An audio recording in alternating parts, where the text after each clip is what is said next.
So what would you say to someone who has been asked to be a membership pastor? What would you say are the skills, the key skills that they need to fulfil the role? I think a membership pastor needs to be good with people, a good relational person who's able to chat with people, help them feel welcomed and loved, that kind of thing. A little bit of awkwardness is okay, but not too awkward. Maybe deliberately awkward is all right. Maybe that's me. But someone who's relational is definitely a good thing. But also someone who's able to lead others, because again, if you want your church to grow, it can't just be up to one person to do all that.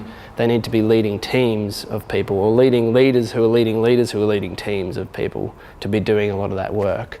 And so you need someone who's able to multiply and to lead through others and help see that happen. I think also you just want someone who wants to see people loved and looked after and cared for and in church. And so I think that's a big part of it as well. And someone who loves Jesus and wants others to love Jesus more.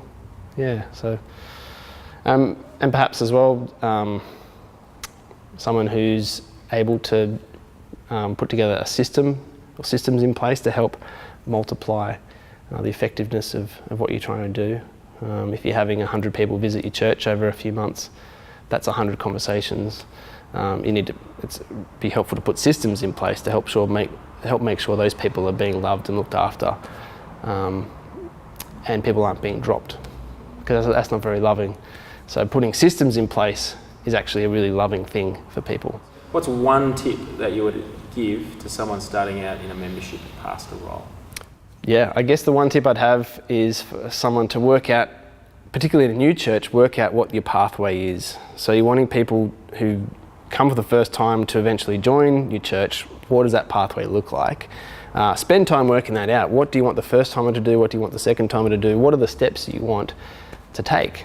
And then work out all the people at your church who are somewhere along that pathway, and as they visit, where are they up to?